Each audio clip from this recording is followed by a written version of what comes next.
PA, all you guys made it back from those nights of excitement last night.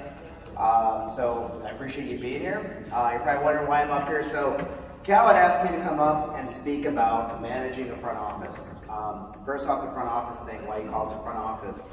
Just like for those of you guys that watch football or you understand sports, there's always a front line that defends the person who's doing work, right? So we talked about actually building an office that, instead of calling it the back office like we're used to doing, they're the ones that do the work. Your staff, your admin, your secretaries, those different people are there to actually allow you to do what you do. Why we require the front office? I want to talk to you guys about that so you guys understand. So some of you guys are here, I know it's early in the morning, I'm trying to get your attention and kind of be to the point here and make it quick for you guys so we can all kind of get through this. The first part is why do we care about an office? Why do you even care to listen to this guy standing up here in an orange shirt, right? First thing is we want to stop focusing on mundane tasks. Like who here, I've been watching everybody this last 3 days and I see people on their phone during a speech. I see people running out to take a call. I see people running out and they're on their laptop when somebody's speaking and missing content. You guys paid good money to be here. You traveled here, you committed the time, but what's happening is your work is taking you away from being present. Today, we're not present because of this lovely thing, wherever my phone is, or she's filming for me, but wherever the phone is, that lovely thing is taking away us being present today, right? We want to get our time back to be present here so I can focus with you and speak to you, our time to pay attention to what's happening around us, our time to take in the environment. How many times are we in a car ride and we're looking out the window? We never look out the window, we're just staring at this phone the whole time. I got to reply to this email, I got to get this out, I got to do this, I got to do that. And it happens because we don't have support. And I'm here to tell you how that works. And the only way you're going to scale your business, because you hear that term around the industry, like I want to grow, I want to scale, I want a business. The only way you're going to do it is getting a team around you, right? So the problem that we find when we try doing this, right? The problem we always have is how do we find good help? It's hard to find good help. Like I've done this, I've hired people, but it's really difficult to bring them in. It's harder to train them to know, to do what we do.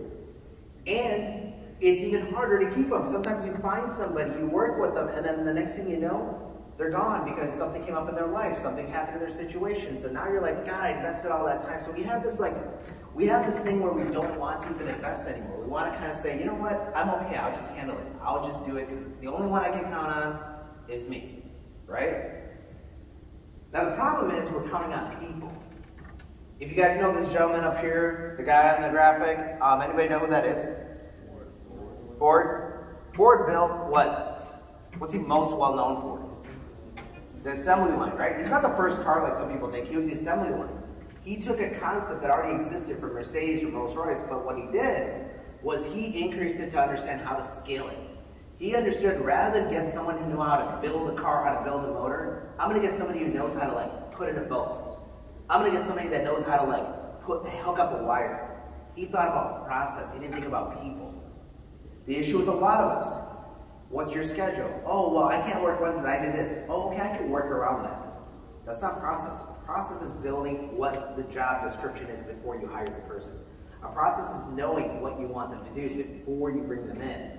We succumb to oh, my friend's sister, she can work for me, but she's got a kid and she needs to bring her kid to work, only on Wednesdays, and we try to make these little things, right? And we need to be more defined on what we need to be. I always say in my office, I use the term as if.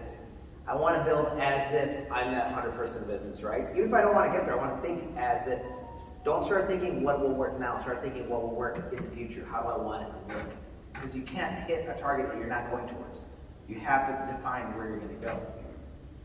Just so you guys know a little bit about me, I've had over 800 employees. I used to run a call center for the storm industry for a while. I was in the storm industry as a contractor. I grew up in a family of contractors. We built properties. I think I built 72 Starbucks in my life. I built some TJ Maxx's, some Marshalls. I developed land. I was a guy known to go take the troubled land and develop it. But the reason I want to let you know is I've hired a lot of people in my life. With the call center, you can imagine that's a high turnover. You're hiring a lot of people. And I've hired people and offered them a job, and we shook hands, and I'm like, wow, this is going to be great. Next morning, they don't show up. They just don't show up. You know, McDonald's right now is paying $50 to show up for an interview. If you schedule an interview, just to show up, you get a $50 check. That's what the world's come to a little bit. It's a little crazy because like we're trying to accommodate the employee and not have a process set. We're investing sometimes, I've invested in the wrong people. I put in time and efforts and they've, not worked out. I have had that unicorn.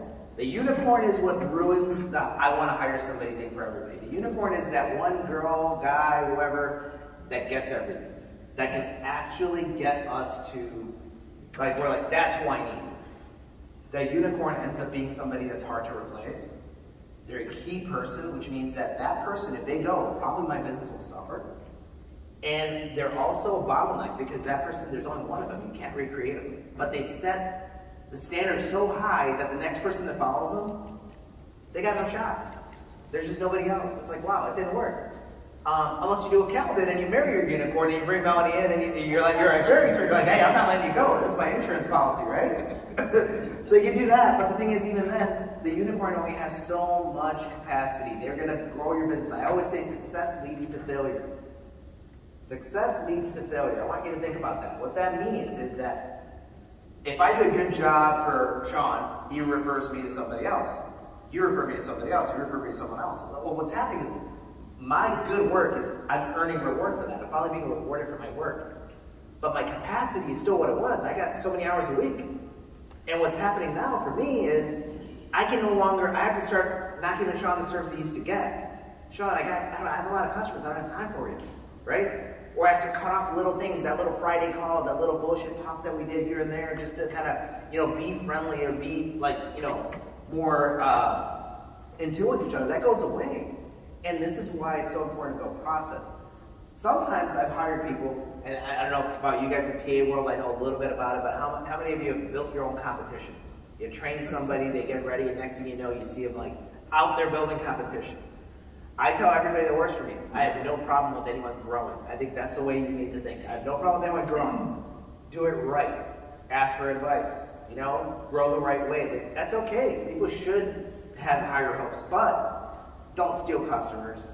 Don't steal employees. Don't steal things that are privy. But that does happen, right? So how do you build a business in today's world? How do you even build a staff to help you? How do you have that confidence? So I'm going to tell you like the things that I've learned over having 800 employees. Currently we have an office of 35 people in Guadalajara, Mexico, and everyone's welcome to come visit anytime, not all at once, but definitely come down. But one of the things is you have to define exactly how you plan to use your team. How do I plan to use the staff, right? How am I going to use them? And I'm going to explain how you're going to get here. The next thing you want to know is how am I going to measure them? How many of you have hired somebody and they come into work and you ask them to sit there out of your way because you have work to do? Like it happens. Like we hire somebody, we're like, you know what, I need you to just sit there right now. I know it's my fault, don't worry. Just sit there and we'll get to you later. Because you have not defined. You jumped the gun because somebody told you it'd be great to hire help. You didn't understand that's a commitment. You didn't understand there's a time commitment that needs to go into it. You didn't understand you have to build like a job description, a training manual, something of that nature. Which gets into the third thing here, like how do you teach them? How do you get them to understand what I want? How do I let them know what Latif wants? Like how do they read my mind? Because that's what I actually want in the end. I want to go, and I want them to know what I mean. That means get me a coffee, make sure it's kind of warm, not too warm, and take the lid off because I don't like it steaming, and put it right there for me because that's what I do. That's what you're supposed to understand from, And that's how kind of what we think. We've gotten a little bit like, we're not very elaborate in our communication of how we're asking for stuff. So I'll tell you something. What's at stake here, and I don't know how the slide works, so it's supposed to have some little thing there. Let me see if I press the button again, and I'm going to go back. All right. What's at stake here? I can't see that slide over there, but what I had here, I can see it on the screen. I can't see it on this one. So this graphic was something, I journal a lot. On this flight over, I was journaling, and something's, piqued my curiosity, and I started thinking about it. And we always talk about the ladder to success, right? The ladder to success. And I want to let you guys know the ladder to success, that first ladder, it's like that little round ladder out there. You ride to the top. How many of you guys have said, I almost made it, I missed my opportunity? Because consistency will get you to get to the top of that ladder. That's a circle. You're going to have to do something different. You're going to have to take a leap to that next ladder to start moving up the ladder.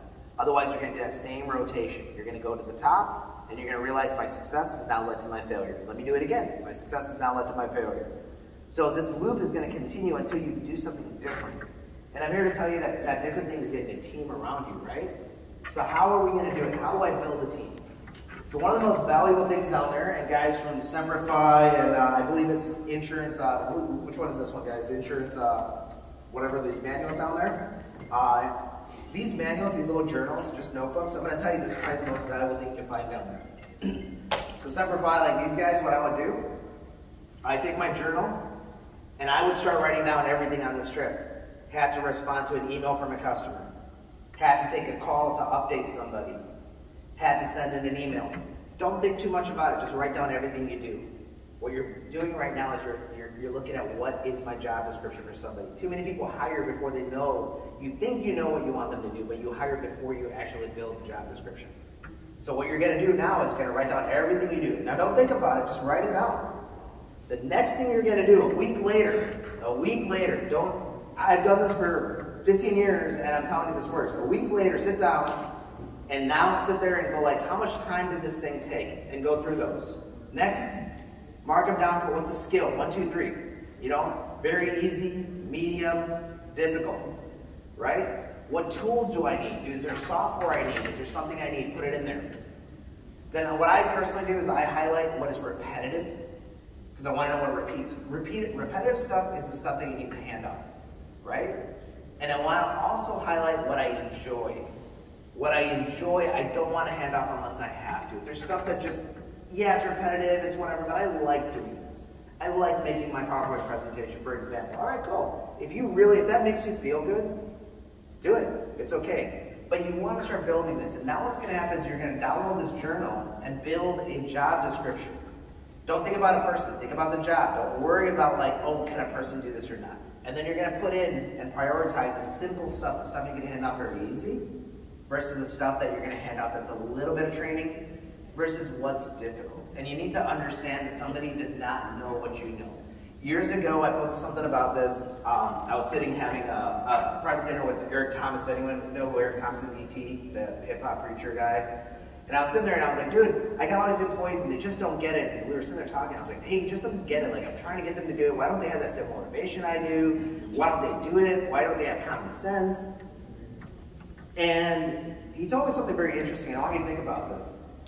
All you guys are sitting here, I imagine most of you guys are business owners or you came here independently.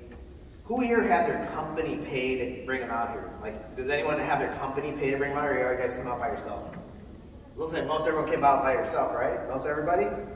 So, here's the thing. What Eric Thomas told me was like, did they go where you go? Did they hear what you hear? Did they watch the videos that you watch? Did they know what you know? And that was something that made me think about it. And I said, wow, I didn't realize, like, I'm expecting them to know what I've acquired over these years, and I haven't even exposed them to that book, that audio tape, that video, none of that. But I'm expecting them to be like, why don't you know? Everybody knows, right? So you have to start understanding how you're going to teach them those things. So one of those things when you organize your notebook, your journal, the next step after you get your job description is figuring out what's the best way to do it. If I had all the time in the world, how would I do it? It's not the way I get it done. What's the optimum way to do it? The other thing is, what can I automate? Like, for example, right now, I know with us, so it triggers with dates, like the date of the appointment, I can send you a text that I'm on the way, I can send you a survey, I can even do a voice drop where I record my voice, and if I say something like, hey, I'm going to be on my way to the meeting, I just want to check in with you, sorry I got voicemail, but I'll be there in about 30 minutes. You can drop that voicemail right to somebody, it skips your phone, looks like a missed call, and it's on there sitting on their phone, right? There's things you can automate that you need to start learning. Then the next step is, how do we delegate? How do we delegate that work? And I'm going to tell you the way it's going to work. Like I said, you're going to draw out that job. You're going to write that optimum method. You're going to document it. There is no job description, and it is unfair if you showed up to work. Think about if you showed up to work. Somebody tells you, I need you to do a job, but you don't know what to do. I need it in writing. You need to tell me what it is. Melanie was up here the other day saying something about the black and white. I read, you know? I want to read. I want to know what you're expecting from me. I want you to test it. And understand the first finger you should point at and say to yourself if it doesn't work, not towards you. You need to say, where did I fail? What did I do wrong? Why did this person not understand? Why didn't I give them the password? Why didn't I explain them everything? Why didn't I confirm they know, right? make adjustments. The other one is get help. Help does not mean that you have to pay thousands of dollars. Get help from people that are experts. Like, there's attorneys in here. We go to attorneys for help. Why? Because they know more than we know in a certain subject, right? Homeowners come to PAs because you know more than you know. You also have to understand that you don't know everything. The small business mentality is I have to figure it out. You have to know what you need. If I need someone to do graphics, I know I need to hire a graphic person. Sure, I'll do my little research and see what they need to do. I should know enough about it to know if I'm being screwed, but I don't need to become a graphics expert. I can hire somebody. I can hire a consultant to help me know stuff. I can hire an attorney to protect me. I can hire a bookkeeper to do my books, right? Hire somebody that knows how to automate, how to delegate, how to optimize, whatever it might be. Hire a consultant. I still have my same consultant from 18 years ago is still my consultant to this day, you know? I think everyone needs a consultant. I mean, it's just something that you should do. Somebody who's a mentor, somebody who could guide you, somebody who could like challenge you. Now, the way to teach stuff, the right way to teach stuff, and people miss part of this if you've ever heard this. The first thing is, watch me do this. I'm going to do this. I want you to sit here and watch me. Did you see it? Did you understand it? Questions. The next part, let's do it together. This takes a lot of patience. I'm one of those people that if you try something for 4 times and after watch you, I literally want to stab you in the eye and know myself. I can't. Video. If you guys use loom.com, I don't know if you guys use that, but loom.com, it's a screen recorder, it's free. I'm telling you, best tool I ever found in my life. I love it. Loom.com, I can sit there at midnight in my PJs, turn the camera off, and then literally record my screen and say, here's what you're gonna do, here's where you click, here's where you go, here's what I need you to do. Now, if that person takes 72 times to watch that video and know it by tomorrow, I don't care. If I have to watch it for 4, there's gonna be a problem. I'm gonna fire you, I'm gonna be sick of it, I'm losing faith. People learn differently. Do not try to teach people the way you learn. People learn differently. People go to school to learn how to teach. You're not a teacher. Well, some of you are, but most of you are not. So, let's do it together does not mean I have to sit with you. It could be a recording.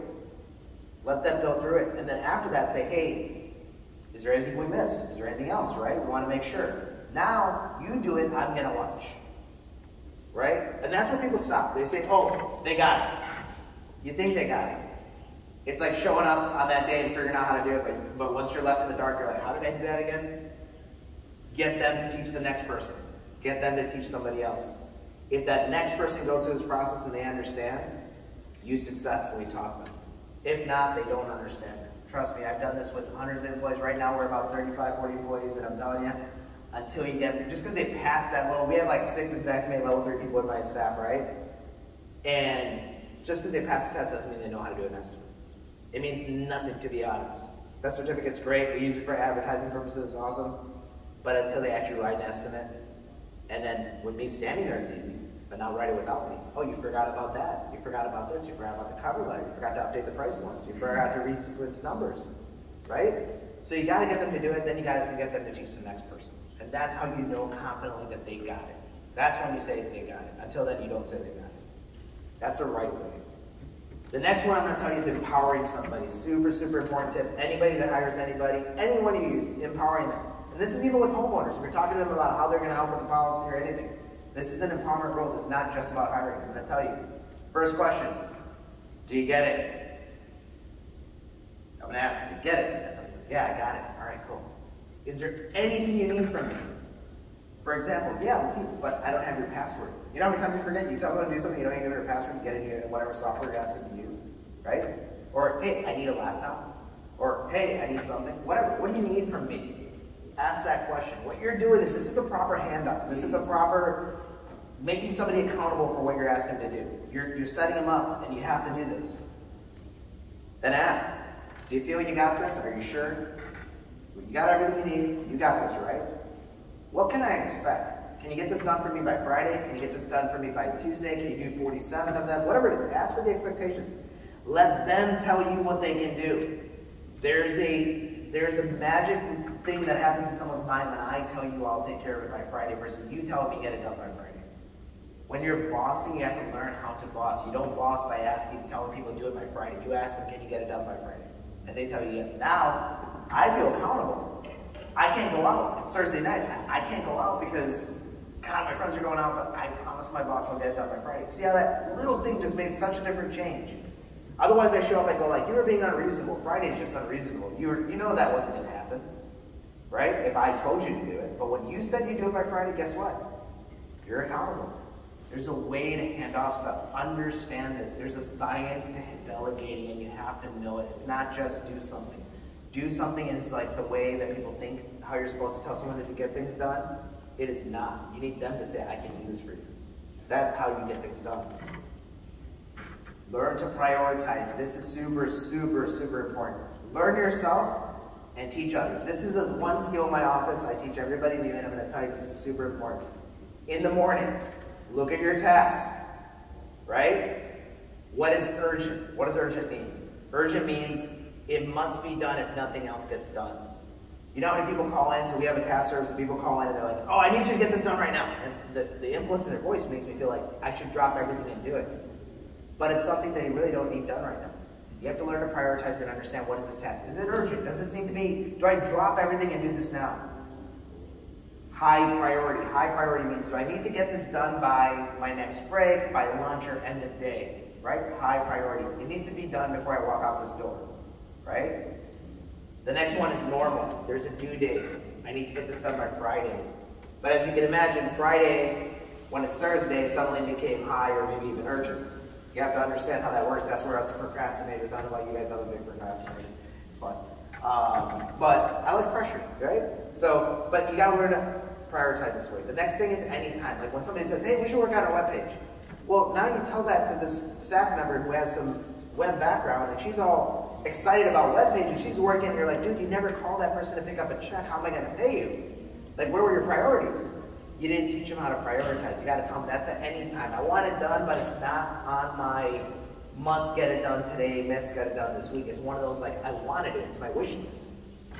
Learn to prioritize for yourself in the morning. The exercise that I tell people to do is like, come in, look at your list, anything, getting things done, David Allen, if anyone read it, like very simple book, but what it talks about is anything I can do in 2 minutes, do it right now. Don't even bother doing this priority skill. Screw that, just do it. It takes 2 minutes, I gotta call somebody, come for an appointment, knock it out. But meanwhile, prioritize. Urgent, meaning I'm gonna get the stuff first. High, next, today. Normal, keep an eye on the due date. And hey, if I get time, and let them know, hey, there's a little mix. You getting a little too stressed? Go to that anytime. Sometimes that anytime is nice to go with, like, you know, get your mind off of that high pressure stuff.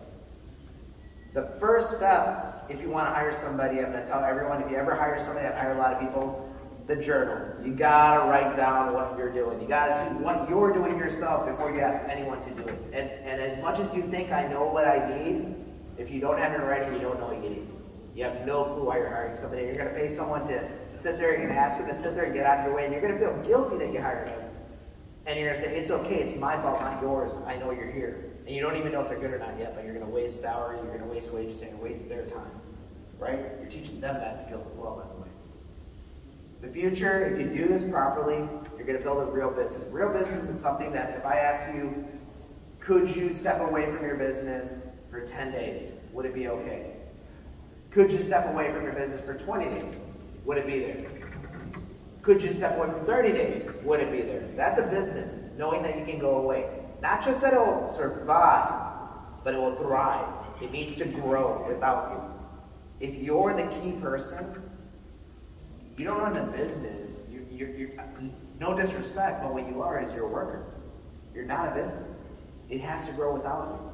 But that's where it all starts. It has to start with me. I have to buid that team around me. I have to build that process around me. True freedom is when I get a team building for me, not when I have to be here. When other people are performing and I'm reaping the benefits and I'm providing them in exchange. I'm giving them monetary gain, right? But I get time back. I get time to travel. I get time with my family. I don't remember the study. I don't know the number, you guys might, but I know like most people that embark in a small business adventure, the rate of divorce is exponentially high. Because we focus so much on our business, we're almost or never build that thing. And it's not worth it, guys, I'm telling you. Like, we have to start getting time back for ourselves, you know? We have to prioritize what's truly important. Business is something that's great, it's fun, and we get excited, but at the end of the day, it's our families, it's our friends, it's our social life, it's our health, ourselves, right? So, in summary, I'm gonna tell you, grab the journals, right? They're free down there. Semperfi's got one down there, guys. Right? You got a bunch of them. You got enough for everybody. Write down what you're doing. Be honest with yourself. Be honest with what the skill level is. Don't just assume people know what you know. Be honest about what it is that you're asking. Start mapping out what it is. Start documenting it. Get help if you need it, right? Phone somebody. My information, just so you know, it's right up there, and you guys can find it on the page too, the Boss of Solutions. That's my direct cell phone number. That's our business. I have no problem. It's not a bill. If some of you that know me know I'll pick up the phone for anybody. I'll answer questions. I'll help you as much as I can. I have no problem with that. But I'm going to tell you, start building a team around you guys. Like, you want to have people that have your back that do stuff, right? You want to have people that take care of things while you're going. You want to have people that grow your business, that have your passion. I can get into more depth about a lot of stuff. I am finished with the presentation. If anyone has questions, I'm going to be available. If you have questions here, I'm more than happy to answer them. But I know we're going to try to kind of cut down some time to get you guys going. Go right ahead. Were you raise your hand or you just flash? How do you deal with, you know, I find like I train somebody, but there's still those areas where they know how to do it, and all of a sudden, like I have somebody who I train to write my estimates. Yep. She's written 100 estimates for me, but all of a sudden she starts forgetting to do something, a certain item she starts forgetting to do. Yep. So let me ask you a question then. Is your question with a question? Have you had her document what she does? Has she written down her cheat sheet, if you would? Okay, so step one. Step two, have you read or had someone who doesn't know read her cheat sheet? Which the answer is going to be no, because they don't have a cheat sheet. That's going to be your next two steps. You want to have her write it down. There's something about when you write stuff down that you remember. Remember that whole thing, like we used to use pens, most of us here. I mean, probably more than most of you guys, but some of you guys are a little older than me. But, you know, we use pens to write stuff because they said, like, when you wrote stuff, it got programmed in your mind. Like, get them to write it down, and even if they type it. But point being, like, get it in writing, visually see it, have you look at it, have someone do it. But here's the other thing. It's not set in stone. I like Word docs for one reason. When somebody goes in there and they struggle, like when we do our trainings, and I see someone struggle with something, I go back and go like, oh, I guess I wasn't clear. I thought I was clear. I said press the yellow button. I didn't say press the yellow button on the right side, so let me go update my notes. So keep updating that library. That's what I would do. I like that. We have time for one or two more questions. Anybody else? All right, guys, I hope we enjoy the last day. I am around for a little bit. I'm happy to talk to anybody. Again, bostonSolutions.com. You can hit me on my cell phone. You can find me on the PPBA thing. It's been great meeting you guys. Some of you guys I know personally, some of you guys I don't, but I hope that you're all back for the next event as well. And we got a big day ahead of us with a lot of content. Hope you put the time in and enjoy, and we'll go from there. Thanks, everybody. Appreciate it. Thank you.